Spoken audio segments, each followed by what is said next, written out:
I'm Kendall. And I'm Gil. And today we're here to tell you about Scribble Notes. Sarah and Ashley are both college students who are visual and kinesthetic learners. And one day, while sitting in their English 101 class, Sarah is zoned out thinking about what she's going to eat for lunch, while Ashley is doodling between her notes in her notebook. Suddenly, their professor hands out a pop quiz. Ashley passes with a perfect score of 100, while Sarah barely passes with a 70. Now, the problem with regular notebooks is that it really benefits only writing and reading learners, but not so much visual or kinesthetic learners. While notebooks have been used for regular note-taking in class for a long time, visual and kinesthetic learners were at a disadvantage, not learning as efficiently as they could be. We conducted a survey of over 300 college students, and when asked what their learning styles are, only 34.65% are reading writing learners, compared to 61.09% and 65.35% being visual and kinesthetic respectively. The students were able to select more than one response, and as you can see, there's almost a direct correlation between visual and kinesthetic. Excuse me, what's kinesthetic? Learning by doing an action. Okay, all right, thank you. Yeah, sorry, we didn't make that clear. Now, there are similar products out in the market right now, but they're marked as planners or journals, but not as notebooks. And there is actually one notebook that we found that actually does have a pattern, but the problem with that is that the pattern takes up most of the page, not really leaving enough room for note-taking. And they're also marketing themselves as adult coloring books rather than a notebook.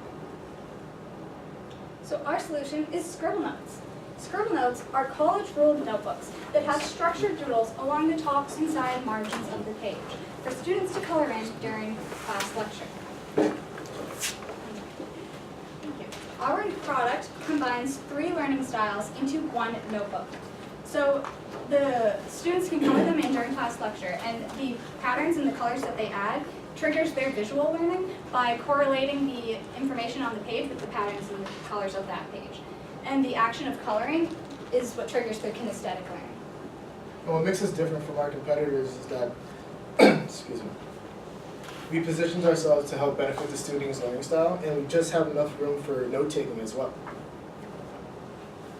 So Scribble Notes were sold mostly on the Middlesex Community College Bedford campus for 4 weeks back in 2017. And during this time, 75 units were sold at $5 each, earning us a net profit of $284. Since then, new designs have been made and printed into the updated prototypes we have today. And now we do plan on selling each notebook for $8 a pop. We do plan on selling them online and by word of mouth.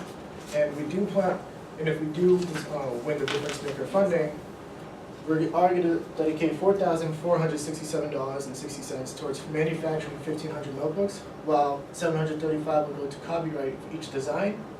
$100 will go towards trademark application for our company's logo, while the remaining funding would cover any tax or shipping fees. Thank you, and at this time we welcome any questions.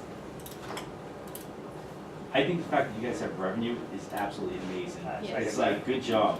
Yeah. It's Thank like, you. when people talk about starting a business and the first trip is to Staples to get a business card, they're already out of business. You guys have actually sold something, people have paid you for it. Yeah. That's remarkable. Mhm. And we actually do have a test group as well, Yeah, that we they're have testing the new patterns and the new notebooks. Yeah, so they're currently testing them now, and they've only had them about a week, but so far they're saying they really like them. And they're giving positive feedback. So when you sold them $5 each, where did you sell them? What was the? So it was mostly on the Middlesex Community College Bedford campus, because it started out as actually a class project of mine over there. So so we had 4 weeks to sell them But for how did you that actually sell them? product. How did you And get in front of customers?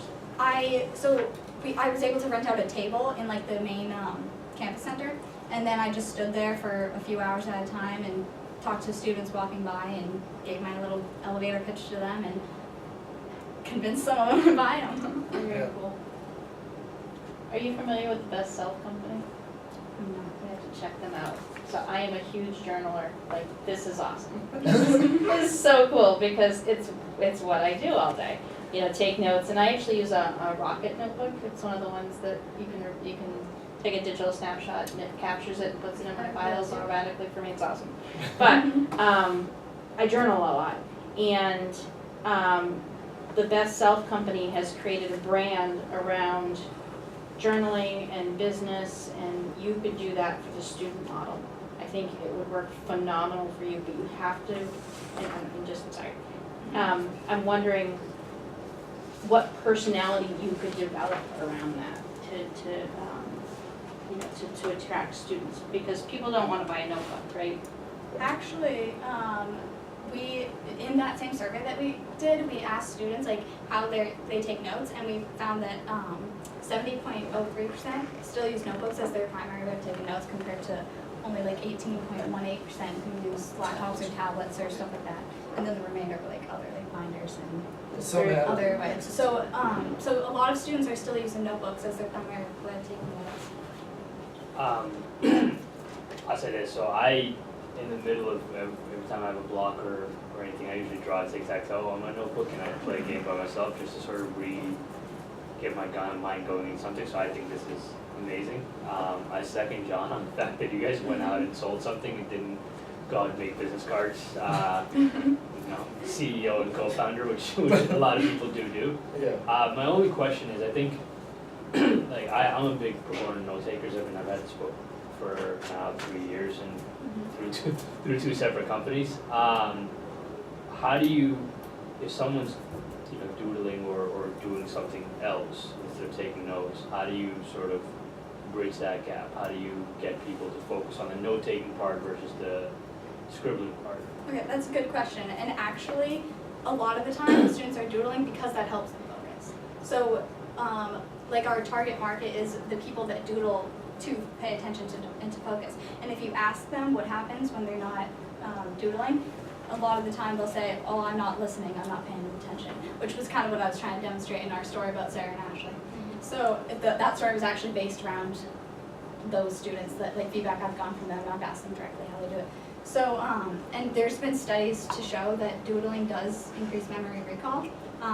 Actually, one specific one that was posted in Psychological Thought, it compared structured versus unstructured doodling, and the structured doodling, like coloring in and like shading things in, that outperformed the like unstructured doodling, just drawing pictures, as far as memory recall goes. So a lot of the time that's what they need to do to listen, and that's how we're helping them. How much does it cost to make? Sorry. Okay. So to make it costs $2.97 for to be spiral bound in full metal wires, based off of what's it called? We found like a website online. It was like a paper, it was a paper website that allowed us to customize our design, our notebook. Like that's ready for ours. So we wanted to keep the margin, keep that at around like that $2.97 per notebook. $2.90 or $2.70? I said $2.97. Gotcha. Yeah. $3. Yeah. So about $3 if you want to round up. So that's why, before we thought about doing $5 this And previous. and that was just that one place that we found. I mean, we have looked around, and it's kind of hard to find people that allow you to customize the inside of the other notebook. So this one particular one that we found that will let us customize the inside, that's what we found. But if we find a cheaper one, then we're going to go for that option. Yeah. And so it was $5, but it wasn't hitting our margins just right, so we just upped the price to $8, which worked out fine because a lot of people were wanting to pay more for. That was Scribble another Notes. survey question we had. Yeah. I'm sorry, what was the survey question? How much they would be willing to pay. And a lot of them were Like- mostly between 5 and 15. Yeah, I was surprised because even the ones that we talked about today about the journals and the planners, they cost almost like $15, Yeah. like going up to $20 for a journal. That's just for adult coloring, Yeah. not for actual educational purposes. We are actually cheaper that want to help the students. I'm sorry. So, not being a doodler, but being a notebook person, I have notebooks, that's how I keep everything. Did people get this? Like when you were standing at Middlesex, you had these, did people pick this up and go, oh yeah, I get it. Like, I doodle all the time and this would help me out? Yeah, Yeah. they would get really excited when I open it up and show them. All right, so there was a type of Attraction. attraction, a student, they recognized either formally or informally that they That is meant for coloring. have, while they're listening, they have to be doing something and they're Yeah, So they get it. yeah. I mean, there's always the few that don't, but those were the few that also didn't doodle in their notebook. But the few that, like, the ones that did doodle in their notebook, they knew exactly, That's- well, they're like, that's- yes, this that's is your perfect. market. Yeah. So, yeah, My So, guess is if I take this home and give it to my wife, she's gonna go, this is awesome. Right, because she likes coloring books, and she'd have colored pens, and she journals as well. Yeah. So, I wouldn't, I'd look at this and go. But I have tried to shop for a notebook. I think you Oh, guys, yeah. that's like a horrific experience, you know, you have the journal that's tailored for the junior high school girl with these huge covers and sparkly. Unicorns. Yeah, and then it's just this crappy little Yeah. notebook, and then I've had those in the past, the bound ones. Yeah. So, it's kind of an interesting market, because people are very particular about their notebooks. Mhm. I know I am. Discharge. Yeah, And this is gender neutral, which is awesome. yeah. There aren't unicorns on it. No. Yeah. Have you thought about the form factor of 8x10 versus 5x7? So I have a little bit, but I had one of my friends make the designs and stuff, so I'm not really sure how the design would play out, if that changes anything. That's something that I have to talk to her about, but I have thought of, the different sizes, but I think generally this is the size that I'd be going for. Usually it's the standard. Yeah, that's So- it. Do you wanna sell this online, Yeah. through an e-commerce store? Yeah. How do you protect the idea? So we can copyright the patterns themselves, and that's what part of our, if we were awarded the funding, that's part of what we would use the money for, is to copyright each individual one, and then we'd also trademark the logo. So one of the things I suggest is like your ideas can be marked off really easily. If you're producing Yes. at $3, somebody will be producing in China at 20 cents, Yeah. and they're gonna crush you. But you should be thinking more about your brand, because people will buy a brand, and so your idea is basically supported by the brand. So they're buying your brand, not the idea. And if you then start taking that brand, and I'm not sure Scribble Notes is actually the name you want to kind of create a brand around, but create a brand that people want, even though when you look at all the generic products in the market, but they have a brand that you like. Yeah. And so you guys need to think more about the brand in terms of like how you're gonna be successful.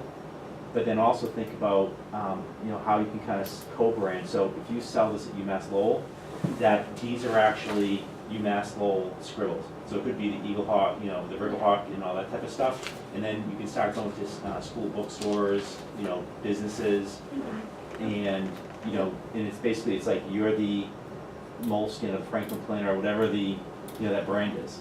Yeah. Mm-hmm. Yeah, we've also thought of, you reminded me when you said the Riverhawks, we also have thought about, we've had one of our test people who's testing it out now, he came to us and said, well, what if it was customized per subject? What if there were Yeah. the things around it were related to the subject that you, Math or anything. yeah. So- So we have been thinking of ways to, down the line, of how to innovate it and keep up with the. I'll echo John's point, so we spend $360,000 a year on marketing swag, so when we go to trade shows and we give away swell water bottles or keychains or books, and I think something like this could make you stand out at a trade show, or someone could be standing, you wanna make it different purpose, right, but they're standing next to you and you're talking and they're scribbling and whatnot, but whatever you're selling at that booth or at a trade show or whatnot, yeah, Conferences, where everybody exactly. gets a pad in front of them. And I think that's the market where, even though someone else can make it cheaper, if you're there first, there's usually no reason someone else would go somewhere else. So we use a company called North Point, and all of our custom stuff is through North Point. So if you rebranded with something like that and said, hey, we'll make things for conferences, for trade shows, for schools, like you said, where, when we're sitting down here taking notes, if each one of us had one of these, it serves both of your purposes, right? And then we can go back and, like you said, you give it to your spouse, and now they take it to their work, and their friends want to take it, touch it, play with it. And the marketing swag industry is a very profitable industry. It's an $80 billion industry, so it's worth getting yourself into there. And like you said, hotels and event planners, every conference you go to, they hand you a pad of paper when you sit at the table. That's a good idea. Yeah, not to take away from the school, Oh, no, that's- yeah. school concept at all. I think you're right. I think people learn differently and Mhm. whatnot, but notebooks have worked for a long time, and the idea is hard to IP, right? Because if you patent this design, I can make tic-tac-toes, and neither one of us can patent or copyright tic-tac-toe, right? Or Connect Four or whatever, and I can rip off the concept. But if you beat me to the race of trying to get in with these rebranding companies, most people that want to rip you off won't take that much effort. They'll rip off an idea, but they won't go do the networking it takes to make relationships and all that. That's just my only take, but I love the idea. I think it's amazing. Brian. One more question? All right, very good, guys. And thank you for all your feedback.